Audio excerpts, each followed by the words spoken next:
शादी है या फिर सौदा। आज रश्मि को देखने वाले आए थे घर में। सुबह से ही उनके आने की तैयारी चल रही थी। आकांक्षा जी ने अपनी बेटी से कहा, अरे रश्मि बिटिया जल्दी तैयार हो जाओ, वो लोग कुछ ही देर में पहुंचने वाले हैं। रश्मि के पिता फौजी से रिटायर हो चुके थे, तो उन्होंने रश्मि के लिए आर्मी लड़का पसंद किया था। कुछ ही देर में बाहर से गाड़ी की हॉर्न सुनाई दी और आकांक्षा जी ने रश्मि को बताया कि वो लोग आ चुके हैं। पिता शाम जी के साथ आते हुए कुछ लोगों की आवाज सुनाई देने लगी।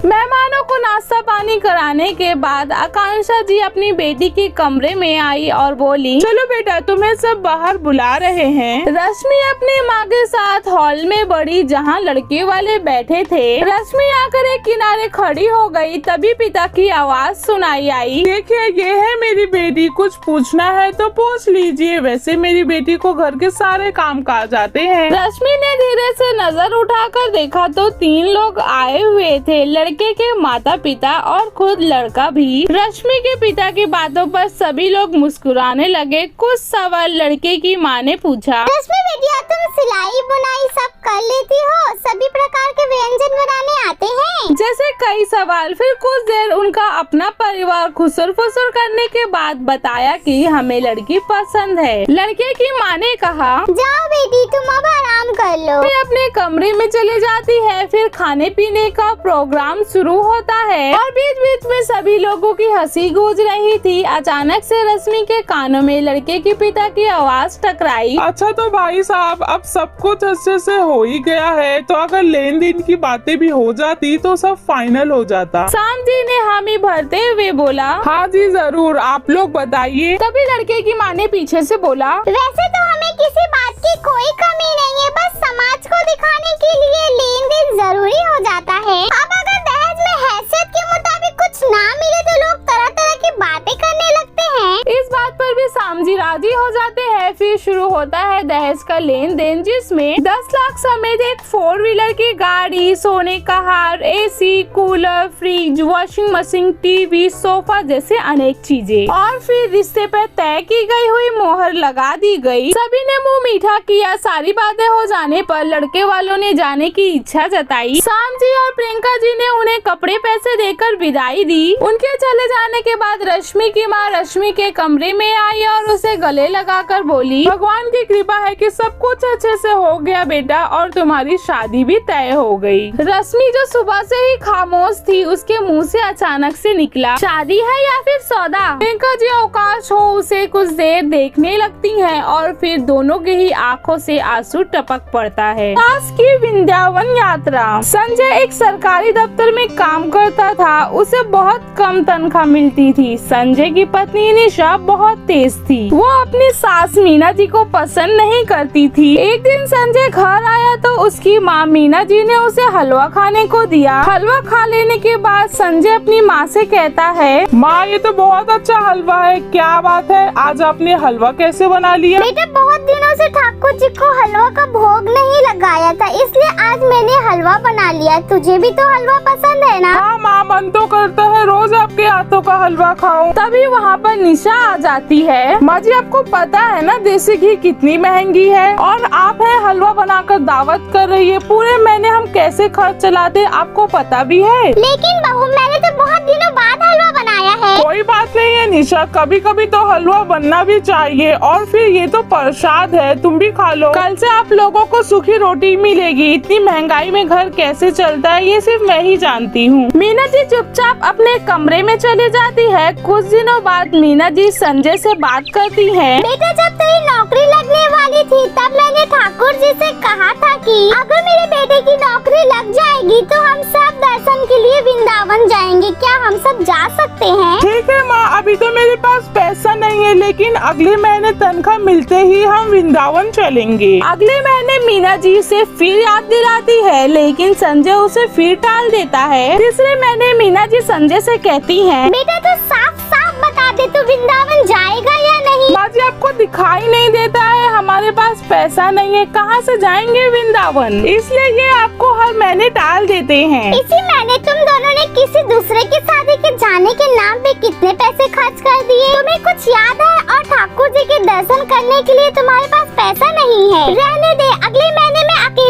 जाऊंगी। माँ तुम बेकार में ही परेशान हो रही हो, सब ठीक तो चल रहा है, फिर बेकार में पैसा बर्बाद करने का क्या मतलब है? तू ठाकुर जी का अपमान कर रहा है बेटा, ये अच्छी बात नहीं है। एक बार उनके दर्शन करके देख, तेरा जीवन बदल जाएगा। माँ मेरे पास आपके बेकारों के बातों का जवाब नहीं है, साफ साफ सुन लो, मैं कहीं नहीं जाऊँगा। ये सुनकर मीना जी बहुत दुखी हो जाती हैं। वे अपने बचाए हुए पैसा इकट्ठा करने लगती हैं, जिससे वे अगले महीने वृंदावन जा सके। अगले महीने मीना जी वृंदावन जाने की तैयारी करती हैं। तभी संजय और निशा उनके पास आते हैं। माँ कहाँ जा रही हो? मैं वृंदावन जा रही हूँ, तू चलेगा तो चल। वो तो ठीक है माँ जी, लेकिन आपको इतने सारे पैसे कहाँ से मिल गए? कहीं आपने घर खर्च में से तो पैसे नहीं चुराए? बहू तू मुझ पर चोरी के इल्जाम लगा रही है, ये तो मेरे पति के कमाई के पैसे हैं। उनके समय में मैंने पैसे बचाए थे। मीना जी वहाँ से दुखी होकर चले जाती हैं। वृंदावन के मंदिर पहुंचकर वो ठाकुर जी का दर्शन करती हैं। दर्शन करने के बाद वो एक आश्रम में रहने लगती है। उनका मन अब घर जाने का नहीं करता है, जहाँ उन्हें बोझ समझा जाता था और चोरी का इल्जाम लगाया गया था। एक दिन संजय और निशा उन्हें ढूंढते हुए आते हैं। अब तुम दोनों यहाँ क्या ले आए हो? मैंने तुम्हारे घर से कुछ नहीं चुराया है। माँ हमें माफ कर दो, आपके जाने के बाद नौकरी भी चली गई, अब तो हमारे पास न घर है न पैसा। मैंने पहले ही कहा था ठाकुर जी का अपमान मत कर, जा उनके मंदिर जाकर प्रार्थना कर। यदि उन्होंने तुझे माफ कर दिया तो सब ठीक हो जाएगा। निशा भी अपनी सास से माफी मांग लेती है और दोनों ठाकुर जी के दर्शन के लिए चले जाते हैं। दर्शन करने के बाद जब वो लोग वापिस आते हैं, माँ अब मैं यही रहकर समाज सेवा करना चाहता हूँ। हाँ माँ जी, मैं भी अपने किए पे बहुत शर्मिंदा हूँ, इसका पश्चाताप करने के लिए मैं यही रहना चाहती हूँ। उसी दिन से दोनों आश्रम में रहकर बुजुर्गों की सेवा करने लगे। इस कहानी से हमें ये शिक्षा मिलती है कि अपने अच्छे समय में साथ देने वाले माता पिता और भगवान का कभी भी अपमान नहीं करना चाहिए। अगर आपको हमारी वीडियो अच्छी लगी हो तो लाइक शेयर सब्सक्राइब प्लीज।